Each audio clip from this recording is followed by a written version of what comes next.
Hello दोस्तों, Raghav voice channel पर आपका स्वागत है। दोस्तों, मैं आपके सामने एक बुक समरी लेकर आया हूं, जिसका शीर्षक है मैनिफेस्ट। और इस बुक के लेखक रॉक्सी नफाउसी है। साइंस और विजडम का मिलन। मैनिफेस्ट एक फिलॉसफी और सेल्फ डेवलपमेंट प्रैक्टिस है जो आपको अपने लक्ष्यों तक पहुंचने, सेल्फ लव विकसित करने और अपना सर्वश्रेष्ठ जीवन जीने में मदद करता है।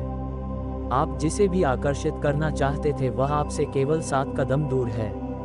अभी पढ़ें और जादू को महसूस करें। जो हम सोचते हैं वो हम बन जाते हैं। हम जो महसूस करते हैं उसे आकर्षित करते हैं। हम जो कल्पना करते हैं वही बनाते हैं। बुद्धा। कल्पना कीजिए कि जब आप सुबह उठते हैं तो आप अपने सपनों के जीवन में होते हैं। आप जो भी चाहते हैं वह सब अब आपके पास है। एक प्यारा साथी, एक अच्छा करियर, फाइनेंशियल अबंडेंस। आप खुश, स्वस्थ और संतुष्ट हैं। यह मैनिफेस्टेशन की शक्ति है। आप जो भी शक्ति चाहते हैं उसे प्राप्त करने के लिए अपने विचारों और ऊर्जा का उपयोग करने का अभ्यास मैनिफेस्टिंग है। परिचय। ये हमारे विश्वास पर आधारित है कि हम सभी एक यूनिवर्सल ऊर्जा क्षेत्र से जुड़े हुए हैं और हम इस क्षेत्र को प्रभावित करने के लिए अपने विचारों और भावनाओं का उपयोग कर सकते हैं। जब आप प्रकट होते हैं तो आप यूनिवर्स को बता रहे होते हैं कि आप क्या चाहते हैं। आप एक क्लियर संदेश भेज रहे हैं और यूनिवर्स इसका जवाब देगा। इस मैनिफेस्टिंग के पूरी प्रक्रिया को समझने के लिए आज हम मैनिफेस्ट किताब के बारे में जानेंगे, जिसे रॉक्सी नफाउसी ने लिखा है। हम इस किताब में ऐसे 7 चरण के बारे में जानेंगे जिनसे आप जिंदगी की हर मनचाही चीज को पा सकते हैं। चाहे आप अपने जीवन साथी, सोलमेट को आकर्षित अट्रैक्ट करना चाहते हो, अच्छा काम पाना चाहते हो, अपना मनचाहा घर खरीदना चाहते हो, या बस ज़्यादा इनर पीस और खुद पे भरोसा, सेल्फ कॉन्फिडेंस पाना चाहते हो, मैनिफेस्ट किताब आपको सिखाएगी कि वहाँ कैसे पहुँचा जाए। चरण 1, अपने विजन को क्लियर करें। किसी भी मैनिफेस्टिंग जर्नी का पहला कदम अपने विजन में क्लियर होना है।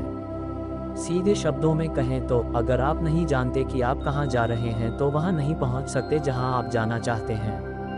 इसलिए किसी भी दूसरी चीज से पहले आपको इस बात पर स्पष्टता, क्लैरिटी की जरूरत है कि आप क्या चाहते हैं कि ब्रह्मांड आपको क्या दे। आप जो चाहते हैं उसे जानना और फिर उसे कल्पना करना मैनिफेस्टिंग के लिए बहुत जरूरी है। जब हम अपने दिमाग में कोई अनुभव बनाते हैं तो हमारा दिमाग ऐसे प्रतिक्रिया, रिस्पॉन्स देता है जैसे कि यह सच में हो रहा हो। Neuroscientist doctor Tara sword the source में बताती हैं कि विजुअलाइजेशन काम करता है क्योंकि बाहरी दुनिया में किसी घटना को सीधे अनुभव करने और उसी घटना की विजुअलाइजेशन में कल्पना की गई छवि, इमेज के बीच हमारे दिमाग में बहुत कम अंतर होता है। उदाहरण के लिए, अगर हम खुद को तनावपूर्ण, स्ट्रेस्ड इंसान के रूप में देखते हैं तो हमारा दिमाग इस तरह प्रतिक्रिया करेगा जैसे कि यह सच में हो रहा है।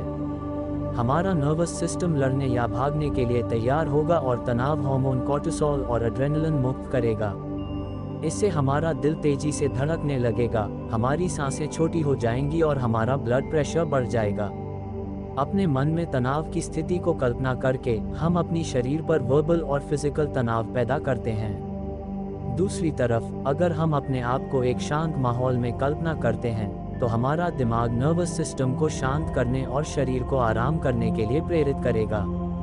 हम अपने दिमाग में जो छवि बनाते हैं वे हमारी शरीर में भौतिक फिजिकल बदलाव पैदा करती हैं और इसलिए ये हमारे अनुभव की जाने वाली वास्तविकता को प्रभावित करने की शक्ति रखती हैं। इसलिए जैसे ही हम कल्पना करते हैं कि हमारे पास वे चीज़ें हैं जो हम सबसे ज़्यादा चाहते हैं, हम एक भौतिक बदलाव बनाएंगे जो हमारी ऊर्जावान कंपन आवृत्ति, एनर्जेटिक वाइब्रेशन फ्रीक्वेंसी को बदल देगा और लॉ ऑफ अट्रैक्शन के अनुसार ये तय करेगा कि हम अपनी जिंदगी में क्या आकर्षित करते हैं। विजुअलाइजेशन हमें दूसरे तरीके से भी अभिव्यक्त होने में मदद करता है। जब हम नियमित रूप से उन चीज़ों की कल्पना करना शुरू करते हैं जो हम चाहते हैं तो हमारा मस्तिष्क हमारे द्वारा देखे गए लक्ष्य के अनुसार हमारे बिहेवियर पैटर्न और हमारे परिवेश की हमारी परिभाषाओं को बदलकर प्रतिक्रिया करता है। यह अधिक समझने योग्य हो जाता है और नए अवसरों को खोलता है जो हमारे विजुअलाइजेशन के साथ बातचीत करते हैं, साथ ही अवांछित जानकारी को फिल्टर करते हैं जो लक्ष्य के लिए आवश्यक नहीं है। इसका मतलब यह है कि हम सचमुच अपने मन को उस भविष्य की ओर बढ़ने के लिए तैयार कर सकते हैं। विजुअलाइजेशन भी मीडिया में सबसे अधिक चर्चित टेक्निक है। अनगिनत मशहूर हस्तियां, एथलीट और सीईओ बार बार अपनी सफलता का श्रेय अपने लक्ष्यों की कल्पना को देते हैं। तैराक स्विमर माइकल फेल्प्स, जिन्होंने 23 बार वर्ल्ड रिकॉर्ड तोड़कर ओलंपिक में गोल्ड मेडल स्वर्ण पदक जीता, वो कहते हैं कि उन्होंने अपने सभी तैराकी दौड़ों, स्विमिंग, रनिंग की तैयारी के लिए विजुअलाइजेशन का उपयोग किया। वह न केवल जीतने की कल्पना करता है, बल्कि यह भी कल्पना करता है कि अगर चीज़ गलत होती तो खुद को उनसे आगे निकलते हुए भी कल्पना करते हैं। इस तरह आसान से लेकर मुश्किल परिस्थिति को कल्पना करके और उसके अनुसार अभ्यास प्रैक्टिस करके हमेशा सर्वोत्तम परिणाम को हासिल करते हुए कल्पना इमेजिनेशन करके वह हर स्विमिंग रन में जीतने के लिए पूरी तरह से तैयार हो जाते थे। हालांकि असरदार अफेक्टिव विजुअलाइजेशन का असली रहस्य सीक्रेट ये समझने में है कि सिर्फ उन चीज़ों को देखना काफ़ी नहीं है जो आप अपने दिमाग में चाहते हैं। उसे हकीकत में हासिल करने के लिए प्रभावी रूप से अफेक्टिवली कल्पना करने के लिए आपको उन्हें पाने की भावना में खुद को डुबो देना चाहिए। याद रखें, हम जो महसूस करते हैं उसे आकर्षित करते हैं।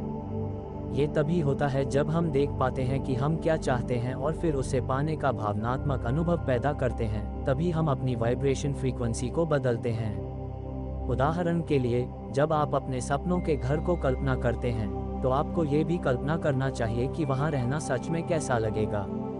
हम जो चाहते हैं उसे पाने की भावना, फीलिंग जितनी ज़्यादा तेज़ी से हम पैदा कर सकते हैं, वह उतनी ही आसानी से हमारे पास आ जाएगी। इसी तरह अगर आप अपने जीवन साथी से मिलना चाहते हैं, तो न सिर्फ अपने आदर्श साथी की कल्पना करने की कोशिश करें, बल्कि यह भी देखें कि वह रिश्ता आपको कैसा महसूस कराएगा।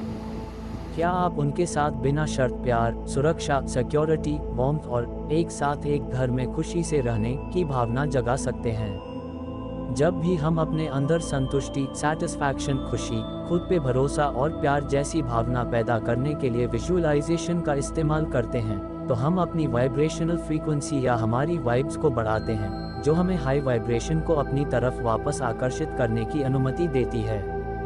अपना विजन बोर्ड बनाएं। अगर आप ऑनलाइन सर्च करते हैं तो आपको विजन बोर्ड बनाने के कई अलग अलग तरीके मिलेंगे।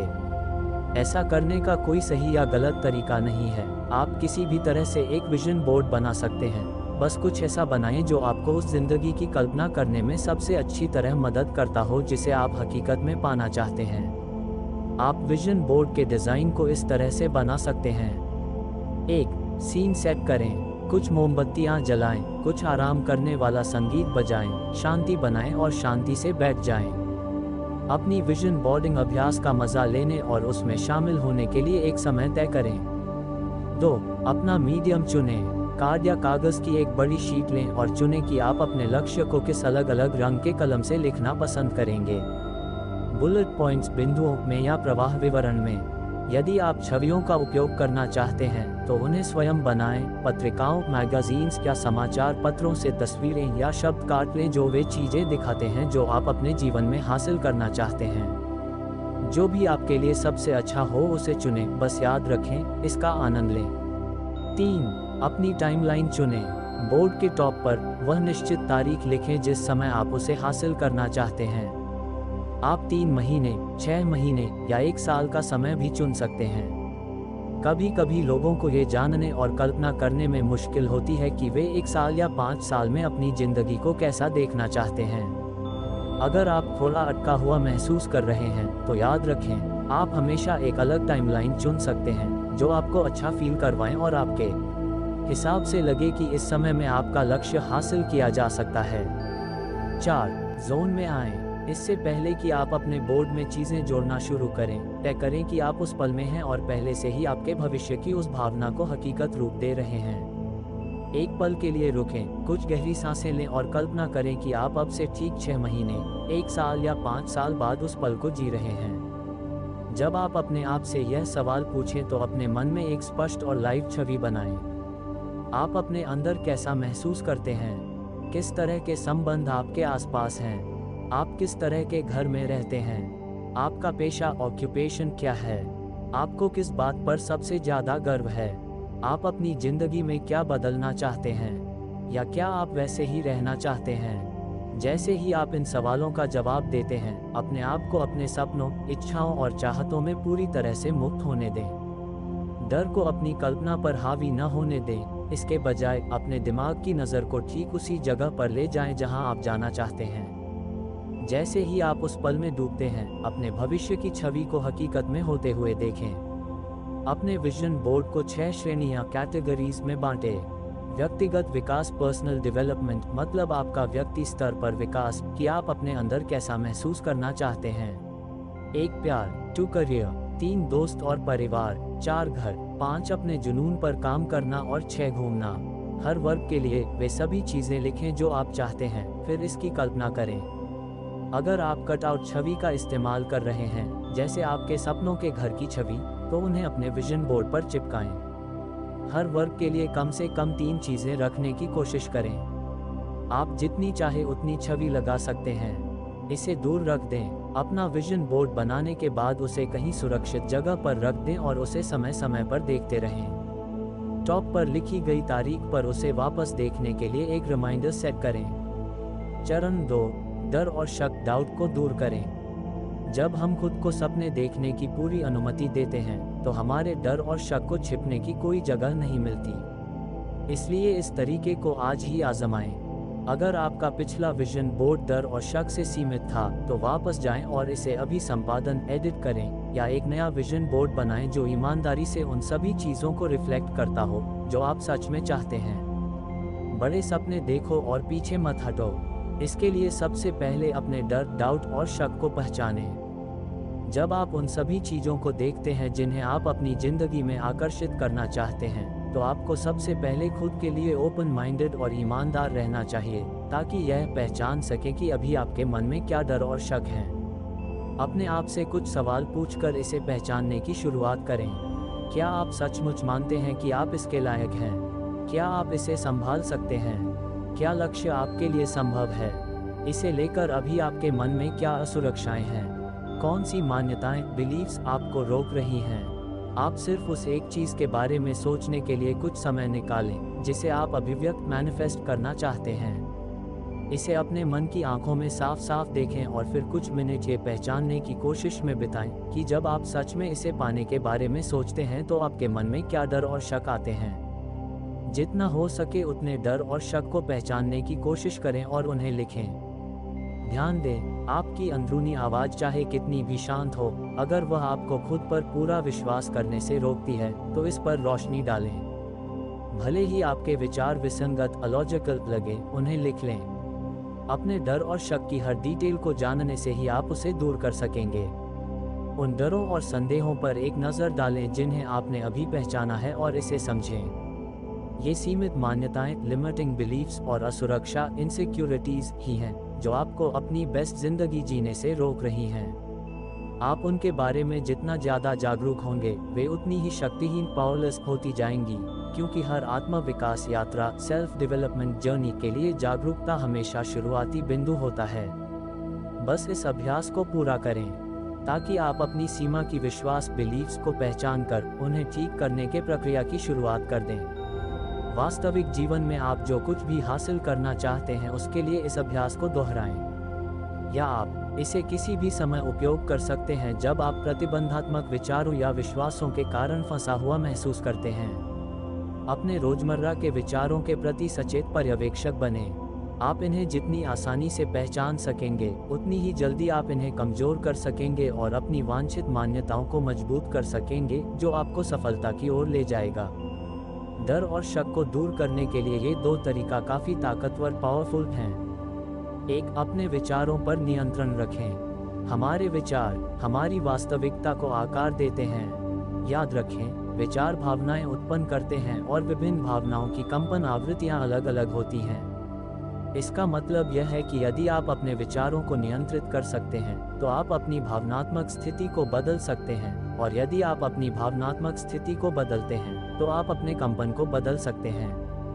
यदि आप अपना कंपन बदलते हैं, तो आप अपनी वास्तविकता बदल देते हैं। इसलिए जब आप सचेत, कॉन्शियस रूप से सकारात्मक और मजबूत विचारों को चुनते हैं जो हाई वाइब्स भावनाओं जैसे आत्मविश्वास, उत्साह और या चिंता पैदा करेंगे, जो ट्रिगर होगा और आपकी वांछित चीजों को अभिव्यक्त करने में बाधा बनेगा। 2, अपनी भाषा पर ध्यान दें। इस बारे में बात करें कि आप क्या चाहते हैं, न कि उस बारे में जो आप नहीं चाहते हैं। अगर आप किसी ऐसी चीज़ के बारे में बोलना चाहते हैं जो सच में नहीं पाना चाहते, तो अपने दिमाग में पहले ये कल्पना कर लेते हैं कि अगर ऐसा हुआ तो कैसा महसूस होगा। इसलिए जब हम किसी ऐसी चीज़ के बारे में बात करते हैं जो हम नहीं चाहते हैं, तब भी हमारा अवचेतन मन, सबकॉन्शियस माइंड, मानसिक रूप से और भावनात्मक इमोशनली रूप से इसे महसूस करता है। जैसा कि अब हम जानते हैं, ये हमारी कंपन वाइब्रेशंस को कल्पना किए हुए मनचाहे अनुभव में बदल देगा और फिर हम उसी को आकर्षित करेंगे। इसलिए जितना ज़्यादा हम उस पर बात करेंगे जो हम नहीं चाहते हैं, उतना ही ज़्यादा वह हमारे सामने आएगा। इसलिए आप उस बारे में ज़्यादा बात करें जो चाहते हैं। चरण 3, अपने व्यवहार को संरेखित करें। कल्पना करें कि आप एक सफल नया बिजनेस बनाना चाहते हैं। इसके लिए ये 2 तरह के व्यवहार है। पहला यानी वर्जन ए आपको उस तक पहुंचने से रोकता है और दूसरा वर्जन बी वहां तक पहुंचने के लिए प्रेरित करता है। वर्जन ए, अस्वीकृति का डर आपको नई चीज़ों तक पहुंचने से रोकता है। आपके निर्णय लेने का डर आपको अपनी ऑनलाइन मार्केटिंग करने से पहले देखना है। आपके फैसले में सबसे बड़ी जरूरी है कि आप ऑनलाइन मार्केटिंग से निवेश करना चाहते हैं, और असफलता का डर आपको अच्छा मौका को देखना और जोखिम लेने से रोकता है। आप इस तरह का व्यवहार करते हुए विकास और विस्तार की संभावना रखते हैं, बिना अपने कंफर्ट जोन में खोए रहते हैं। वर्जन बी, आप हर नए संभावित ग्राहक तक पहुंचते हैं। आप खुद को ज़्यादा से ज़्यादा मार्केट करते हैं। जहां ज़रूरत लगे आप काबिल लोगों से सलाह एडवाइस लेते हैं। आप अपने काम को बढ़ाने के लिए टीम बनाने के उद्देश्य पर्पस से काबिल लोगों को ढूंढते रहते हैं। आप संभव मौक़ों को देखते हैं और उन्हें समझते हैं। आप मार्केट डिमांड के हिसाब से मार्केट में नए प्रोडक्ट लाने के लिए तरीके ढूंढते हैं और इसके लिए ज़रूरी समय, ऊर्जा और पैसों का निवेश इन्वेस्टमेंट करते हैं। बिजनेस को सफल बनाने के लिए आप अपनी तरफ से जो बेस्ट कर सकते हैं वह करते हैं। ये व्यवहार आपके बिजनेस को नए लेवल तक ले जाएगा। वर्जन बी वाला इंसान अपने लक्ष्य तक जरूर पहुंचेगा और वर्जन ए वाले के तुलना में ज़्यादा खुश और आशावादी ऑप्टिमिस्टिक भी होगा। तो सबसे पहले आप ये तय करें कि क्या बनना चाहते हैं और उसके लिए ज़रूरी व्यवहार और आदतों को अपनाना शुरू कर दें। आप भविष्य में जैसा बनना चाहते हैं वैसा व्यवहार करने के लिए कुछ अभ्यास हैं। सबसे पहले आप अपने भविष्य को कल्पना करने के लिए कुछ समय निकालें। इस विजुअलाइजेशन प्रैक्टिस में पूरी तरह से डूब जाएं और अपने उस सेल्फ को कल्पना करें जो टॉप पर हैं, जिसके पास वह सब है जो आप सोचते हैं। इसे जितना हो उतना हकीकत महसूस करें। इससे आप उपस्थित काम में अपना बेस्ट देने के लिए प्रेरित होंगे। अब अपने आप से यह सवाल पूछें, आपको उसके लिए अभी कैसा बिहेव करना चाहिए। ऐसे सेल्फ लविंग, एम्पावर्ड और मैग्नेटिक तरीके से जीने के लिए आपको क्या करना है। उन 5 चीज़ों की एक सूची बनाएं जो आप भविष्य में स्वयं करेंगे। ये वो चीज़ें हैं जिन्हें आप अभी से अपनी लाइफ में करना शुरू कर दें, ताकि आप अपने भविष्य खुद के और भी करीब पहुंच सकें। जब भी आप उसके बारे में सोचें जो आप बनना चाहते हैं, तो उन तरीकों के बारे में सोचें जो वह अपनाते हैं, ताकि आप इसी पल से अपने व्यवहार को अपने उस वर्जन के साथ अलाइन कर सकें। इस तरह यूनिवर्स को एग्जीक्यूट करके दिखाएं कि आप उसे हकीकत में लाने के लिए तैयार हैं। उसके बाद ब्रह्मांड आपके लिए इसे हकीकत अपने आप बना देगा। चरण 4, यूनिवर्स के परीक्षा को उत्तीर्ण पास करें। याद रखें, आप जो चाहते हैं उसे अभिव्यक्त करने के लिए आपको विश्वास होना चाहिए कि आप इसके लायक हैं, और आपका व्यवहार उस विश्वास के अनुसार होना चाहिए। इसलिए अगर आप अपने जीवन साथी को आकर्षित करना चाहते हैं और इसके लिए आप शो करते हैं कि एक अच्छे, मजबूत और खुशहाल संबंध के काबिल हैं, तो ब्रह्मांड आपके जीवन साथी को आपके पास ला देगा। कभी कभी ब्रह्मांड जानता है कि आप जिस चीज़ की इच्छा रखते हैं उससे कहीं ज़्यादा के लायक हैं। यह आपको वे चीज़ें नहीं देता जो आप चाहते हैं, क्योंकि यह आपको कुछ बेहतर देना चाहता है। भरोसा रखें कि ब्रह्मांड हमेशा आपके श्रेष्ठ की तलाश में है। अगर आप किसी इंसान के अपनी ज़िंदगी से चले जाने से उदास हैं, तो चिंता न करें और इस बात को स्वीकार करें कि वह आपके लिए नहीं था। आपके लिए कोई बेहतर इंसान बना है। मैनिफेस्टिंग का मतलब कभी कभी खुद को बेकार चीज़ों से अलग करना, अच्छी चीज़ों का इंतजार करना और उस अनुभव से सीखना भी है। अगर आप अपनी मैनिफेस्टिंग जर्नी पर हैं, तो परीक्षणों, ट्रायल्स या अवसर के लिए जागरूक हो जाए। जब वे अपने आप को आपके सामने उपस्थित करते हैं, तो उन्हें अपनी वाइब्रेशंस कम करने और अपने रास्ते से भटकने न दें। ब्रह्मांड को ये दिखाकर कि आप खुद को महत्ता देते हैं और आपको विश्वास है कि आप अपनी जिंदगी में वह चीज़ पाने के काबिल हैं, अपनी मैनिफेस्टिंग की शक्ति को मजबूत करने के लिए उनका इस्तेमाल करें। जब आपको ज़रूरत हो तो अपने लिए खड़े रहें। भटकाने वाली चीज़ों को तब तक ना कहें जब तक वे उन सभी ज़रूरतों को पूरा नहीं करती जो आप चाहते हैं। अस्वीकार रिजेक्शन का सामना करने पर मजबूत रहें और भरोसा रखें कि सब कुछ वैसा ही होगा जैसा होना चाहिए। कभी कभी आप जीतते हैं, कभी कभी आप सीखते हैं। हर चीज़ में हमें कुछ मूल्यवान वैल्यूएबल सिखाने की काबिलियत होती है। चीज़ों को गलत हो रहा है या सही हो रहा है के रूप में देखने के बजाय आप हर चीज़ को सीखने, आगे बढ़ने और विकास के मौके के रूप में देखें। जब आप चुनौती को सीखने और सिर्फ उतना ही देखने की कोशिश करते हैं जिनको आप नियंत्रण कंट्रोल कर सकते हैं, तो आप बहुत सारे फिजूल के तनाव को छोड़ना शुरू कर देते हैं। यह आराम, कंफर्ट और लचीला एहसास, फ्लेक्सिबल फीलिंग आपके प्रेरणा को बढ़ाती है और आपको और भी ज़्यादा ताकतवर तरीके से चीज़ों को हासिल करने के काबिल बनाती है। चरण 5, कृतज्ञता अभिव्यक्त करें। कृतज्ञता एक खुशी की भावना है और इस भावना में बहुत ज़्यादा हाई वाइब्रेशन फ्रीक्वेंसी होती है। कृतज्ञता हमारे पास मौजूद सबसे पावरफुल इमोशनल टूल्स में से एक है और जब हम समझ जाते हैं कि इसकी अभ्यास कैसे करनी है तो हम इसका इस्तेमाल किसी भी लो वाइब अनुभव से खुद को बाहर निकालने, अपने भावनात्मक स्थिति को बदलने, अपनी वाइब्रेशन को बदलने और ब्रह्मांड यूनिवर्स की प्रचुरता अबंडेंस को पूरी तरह से आज़ाद करने के लिए कर सकते हैं। जिस दिन आप हताश, निराश, गुस्सा, ईर्ष्या या डरे हुए महसूस करते हैं, आप अपनी मदद के लिए कृतज्ञता की तरफ मुड़ सकते हैं। इससे आप कुछ पल के लिए रुककर शांति पा सकते हैं और फिर लो वाइब फीलिंग को हाई वाइब फीलिंग से बदल सकते हैं। कृतज्ञता की 3 श्रेणियां कैटेगरीज हैं।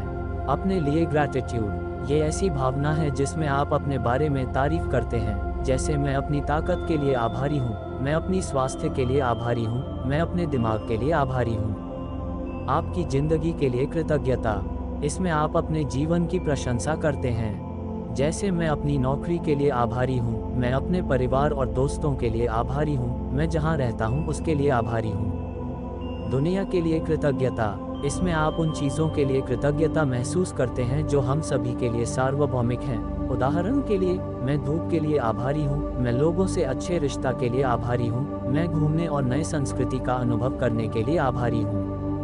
आप अपनी ज़िंदगी में कृतज्ञता की अभ्यास करने और उसे विकास करने में मार्गदर्शन के लिए इन 3 श्रेणियों का इस्तेमाल कर सकते हैं। कुछ दिनों में आप पाएंगे कि डर, उदासी या गुस्से से आप अपने लिए या अपनी ज़िंदगी की चीज़ों के लिए आभारी महसूस करने लगेंगे। ये कृतज्ञता की 3 ऐसी श्रेणियां हैं जिनसे आप हमेशा कुछ ऐसा पा सकते हैं जिसके लिए आप आभारी महसूस कर सकें। अगर आप आज अपनी ज़िंदगी के लिए आभारी महसूस करने के लिए संघर्ष कर रहे हैं, तो किसी सार्वभौमिक चीज़ के लिए आभारी होने पर ध्यान दें। बस याद रखें, अगर आप चीज़ों के लिए कृतज्ञता होने पर ध्यान देने के लिए समय निकालते हैं, तो हमेशा आभारी होने के लिए कुछ न कुछ होता है। जर्नलिंग भी एक बेस्ट सेल्फ डेवलपमेंट टूल्स में से एक है। ग्रैटिट्यूड जर्नलिंग का उपयोग आपके मस्तिष्क को आपके जीवन में अच्छी चीज़ों पर ध्यान केंद्रित करने के लिए न्यूरोलॉजिकल स्तर पर लगातार प्रशिक्षित करता है, जिससे यह एक शक्तिशाली मैनिफेस्टिंग अभ्यास बन जाता है। कृतज्ञता जर्नलिंग की अभ्यास करने के 2 तरीके हैं। तकनीक 1, कृतज्ञता ग्रैटिट्यूड लिस्ट्स। हर रात या हर सुबह 15 ऐसी चीज़ें लिखें जिनके लिए आप आभारी हैं। इसके लिए आप पहले बताई हुई तीनों कृतज्ञता ग्रैटिट्यूड श्रेणियों में से हर एक में से 5 चीज़ें चुनें। उदाहरण के लिए, आप अपने अच्छे प्रकृति के लिए आभारी हूँ, फिर आपकी ज़िंदगी से जुड़े 5 चीज़ें, जैसे आप उस समय के लिए आभारी हैं जब आपने अपने बच्चों के साथ खुशी खुशी समय बिताया। और अंत में 5 ऐसी चीज़ें जिनके लिए आप दुनिया में आभारी हैं, उदाहरण के लिए साफ पानी और अच्छे मौसम के लिए। तकनीक 2, पॉजिटिविटी मैगजीन। हर दिन के अंत में उस दिन आपके साथ हुई हर एक अच्छी बात को लिखें, आपके जागने से लेकर बिस्तर पर जाने तक। इसमें आप अपने हिसाब से हर छोटी से बड़ी अच्छी बात को शामिल करें, जैसे सूरज चमक रहा था, कोई अजनबी आपको देखकर मुस्कुराया, किसी दोस्त ने आपको एक अच्छा संदेश भेजा, या आपने सोशल मीडिया पर कोई मीम देखा जिसने आपको हंसाया। ये सब एक एक करके लिखिए। अक्सर दिन बीत जाता है और हम भूल जाते हैं कि हमने कितने खूबसूरत पलों को अनुभव किया है। उन पर पूरी तरह से ध्यान नहीं दे पाते और उनकी तारीफ नहीं कर पाते। इसलिए अक्सर इतने सारे अच्छे पलों के बावजूद दिन के सिर्फ एक छोटे से हिस्से के बुरे पल से पूरे दिन को बुरा मान लेते हैं। जब हम उन सभी अच्छाइयों को याद करने बैठते हैं जो हमने अनुभव की, तो हम जल्द ही देखते हैं कि हर दिन आभारी होने के लिए कई अच्छे पलों से भरा होता है। हर दिन अपनी पॉजिटिविटी जर्नलिंग को पूरा करने के लिए पंक्चुअल होने के बाद आपका दिमाग खुद ब खुद उन सभी खूबसूरत पलों और मौकों की तलाश करना शुरू कर देगा जो हर दिन आते हैं। कुछ हफ्तों के बाद हो सकता है कि आप अचानक सड़क पर चलते हुए अपने आप से कह रहे हो, वाह क्या शानदार इमारत है। आखिरकार अब आपका ध्यान उस अद्भुत वास्तुकला आर्किटेक्चर पर गया होगा जिसे आप तब तक हर दिन बिना सोचे समझे पार कर रहे थे। या हो सकता है कि आपके मन में उस चाय के कप के लिए अच्छी भावना उठने लगे जो आपकी साथी आपको हर सुबह बिस्तर पर ला कर देती है, या आप ऑफिस में रिसेप्शनिस्ट की मुस्कुराहट के साथ आपको देखने से होने वाली खुशी को नोटिस करना शुरू कर दें। आप अपने आसपास की अच्छाइयों को पहले से ज़्यादा नोटिस करना शुरू कर देंगे और बदले में आप हर दिन अपना प्रेरणा बढ़ाएंगे। लेखक एक बार लंदन में साइकिल नाम के स्टूडियो में अपनी पहली स्पिन क्लास लेने गए थी। एल7 सेशन अपने चोटी पीक पर पहुंच गया था। उन्हें पसीना आ रहा था, उनकी सांसें फूल रही थीं, पैर थके हुए और भारी हो रहे थे और वह बस यही सोच रही थी कि जल्दी से जल्दी साइकिलिंग अभ्यास खत्म हो जाए। वह ये सोच ही रही थी तभी कोच अपने माइक्रोफोन से कक्षा में चिल्लाया, तुम्हें यहाँ रुकना नहीं है, आगे चलते रहो, तुम्हें दौड़ पूरी करनी पड़ेगी। इस तरह से सुनकर लेखक का उत्साह कम होने लगा। हालांकि जैसे तैसे उन्होंने दौड़ तो पूरी की, लेकिन उसके बाद उस पल को याद करके अच्छा महसूस नहीं हुआ। आपने कई बार कहा है, मुझे आज वर्कआउट करना पड़ेगा, मुझे काम पर जाना है, मुझे अपने माता पिता से मिलना है, मुझे पढ़ाई के लिए खाना बनाना है, या मुझे बच्चों के लिए फिर से रात का खाना बनाना है। इस भाषा का उपयोग करने का मतलब यह है कि आपके पास कोई विकल्प नहीं है और आपको किसी चीज़ के लिए मजबूर किया जा रहा है। ये हमसे आभारी महसूस करने का मौका छीन लेता है और इसका मतलब यह है कि हमारे पास चुनने की शक्ति नहीं है। जब आप इसे आसान भाषा से बदलते हैं और इसके बजाय कहते हैं, मुझे आज वर्कआउट करना है, मुझे आज काम पर जाना है, मुझे अपने अभिभावक पेरेंट्स से मिलना है, मुझे पढ़ाई करनी है, मुझे बच्चों के लिए रात का खाना बनाने का मौका मिलता है, तो आप अपने आप ही खुशी के पल में आ जाते हैं। चरण 6, अपनी जलन को प्रेरणा में बदलें। कल्पना करें कि आपकी मुलाकात एक पुराने दोस्त से होती है और आप कॉफ़ी पीने का फैसला करते हैं। वह आपको बताती है कि स्कूल छोड़ने के बाद उन्होंने अपना खुद का बहुत ही सफल तकनीकी बिजनेस शुरू किया और फिर उसे बेच दिया, जिससे वह पिछले 12 महीनों में दुनिया भर में घूम चुकी है और उनकी नेटवर्थ बढ़ गई है। ध्यान दें कि उस जानकारी के जवाब में आप शारीरिक, भावनात्मक, इमोशनली और मानसिक रूप से कैसा महसूस करते हैं। क्या आपको लगता है कि आपके अंदर घबराहट, उदासी, असंतोष, डिसैटिस्फैक्शन और हताशा की भावना उठने लगी? अगर ऐसा है तो पहले अपने अनुभव को अपने आप को धीरे से यह कहते हुए स्पष्ट करें, ये सुनकर मुझे ईर्ष्या महसूस हुई है। फिर इस बारे में सोचना बंद करके स्वार्थपरता, सेल्फ लव, दया और मदद करने के बारे में सोचें ताकि आप अच्छा महसूस करें। जब आप ऐसा कर लें तो अपनी जेलसी को इंस्पिरेशन में बदलने का मजबूत इरादा करें। इसके लिए आप एक प्रेरित, इंस्पायर्ड सोच चुन सकते हैं, जैसे मैं किसी ऐसे इंसान को देखकर बहुत खुश होता हूं जिसने अपने लिए एक ऐसा करियर बनाया है जिसने उन्हें अपने जुनून, पैशन को आगे बढ़ाने की आज़ादी दी है। मैं भी ये पता लगाना शुरू करूंगा कि मैं अपने लिए ये कैसे कर सकता हूं।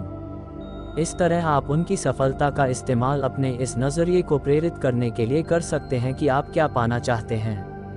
याद रखें, हम एक ऐसे समाज में रहते हैं जहां हम देखते हैं कि मीडिया लगातार प्रोवोकेटिव हेडलाइंस के साथ लोगों को खराब बोल रहा है, जो ट्रोलिंग और ईर्ष्या बढ़ाता है, जिससे हम ईर्ष्या उन्मुखी ओरिएंटेड व्यवहार करने के लिए प्रभावित होते हैं। ये हमारे लिए दूसरों को जज करने और उन्हें दोष करने को नॉर्मल बनाता है। ये लोगों को अपनी ईर्ष्या को ऐसे तरीके से अभिव्यक्त करने का मौका देता है जो स्वीकार्य, एक्सेप्टेबल लगे, लेकिन असल में ये हम सभी के लिए एक डेंजरस साइकिल है। जब भी ईर्ष्या होने लगे तो आपको उसे बाहर निकालना शुरू कर देना चाहिए, क्योंकि अगर जल्दी आप ऐसा नहीं करते तो ईर्ष्या वाले किसी ग्रुप से मिलने या व्हाट्सएप चैट देखने पर वह बढ़ने लगती है। आमतौर पर ऐसे दोस्तों के समूह को दूसरे इंसान के खिलाफ एकजुट होने और उसके बारे में नकारात्मक नेगेटिव बातें करने में ज़्यादा समय नहीं लगता है। लेकिन इस तरह का व्यवहार बहुत ही नीच भावना वाला है और न सिर्फ यह आपको भावनात्मक नुकसान पहुंचता है और समय की पूरी बर्बादी है, बल्कि यह हमारी अपनी मैनिफेस्टिंग शक्ति को भी बर्बाद कर देता है। इसलिए जब आप ऐसा होते हुए देखें तो इसके बारे में अपने आप को स्पष्ट बताएं, इसे प्रेरित सोच से बदलें और साथ ही इस तरह की खराब बातचीत से दूर हो जाएं। क्योंकि दूसरे लोगों को नीचा दिखाना नीच भावना है और लोगों को ऊपर उठने के लिए प्रेरित करना हाई वाइब्स है। अन्य लोगों की मदद करना, उनकी प्रगति में उनका समर्थन करना, उनकी जीत का जश्न मनाना, उनकी मदद करना, उन्हें प्रेरित करना, इससे हमारे आत्म प्रेम और उच्च सकारात्मक भावनाओं में वृद्धि होती है। इससे ब्रह्मांड को पता चलता है कि आपको दूसरों की सफलता से खतरा नहीं है, बल्कि आप उनसे प्रेरित होते हैं।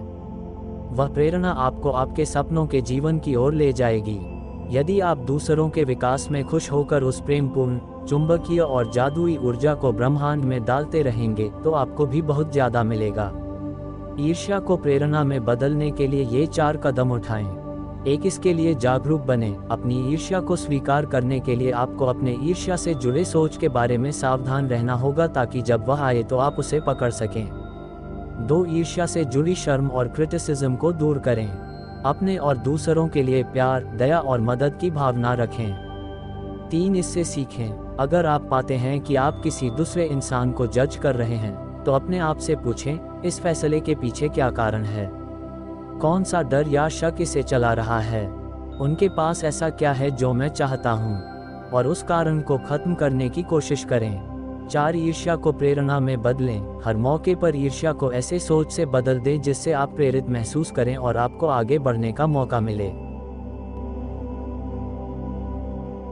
चरण 7, ब्रह्मांड पर भरोसा रखें। एक बार जब आप उस जिंदगी को जान लेते हैं जिसे आप पाना चाहते हैं, आपने स्वार्थपरता, सेल्फ लव विकास कर लिया है, डर और शक को दूर कर लिया है, ब्रह्मांड के परीक्षा को पास कर लिया है, अपने व्यवहार को अलाइन कर लिया है, कृतज्ञता को अपना लिया है और अपनी ईर्ष्या को प्रेरणा में बदल दिया है, तो अब आपके लिए जो बाकी है वह है बस विश्वास करना। भरोसा रखें कि ब्रह्मांड आपको वह सब कुछ देगा जिसकी आपको जरूरत है। इस भरोसे को फीलिंग्स ऑफ नोइंग की तरह माने। आपको ये जानना है कि भले ही आपको पता न हो कि यह कैसे होगा, आप बस इतना जानते हैं कि यह होगा।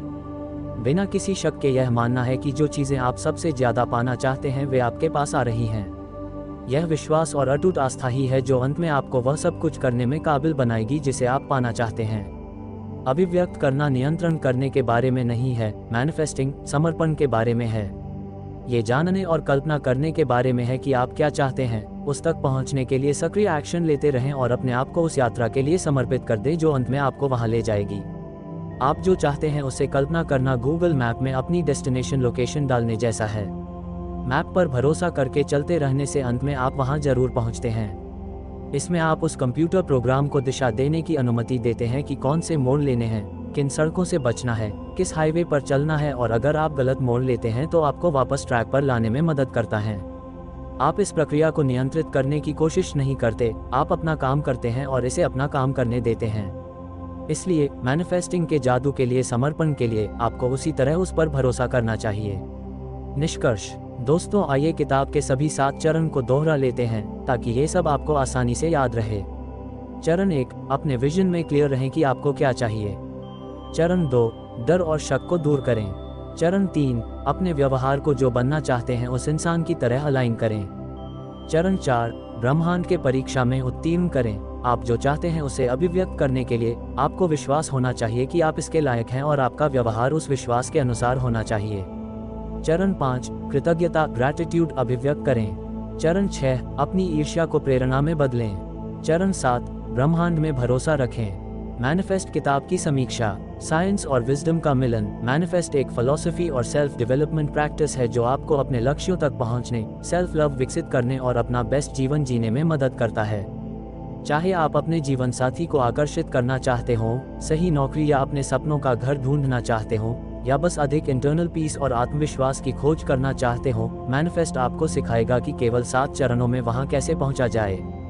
कुल मिलाकर ये किताब मैनिफेस्ट अपने जीवन में अधिक सशक्त, एम्पावर्ड महसूस करने की इच्छा रखने वाले किसी भी व्यक्ति के लिए आवश्यक गाइड है। तो दोस्तों ये बुक समरी आपको कैसी लगी हमें एक प्यारा सा कमेंट करके ज़रूर बताएं और मेरे चैनल एक लाइक और सब्सक्राइब जरूर करें ताकि नोटिफिकेशन आपके पास पहुंच सके।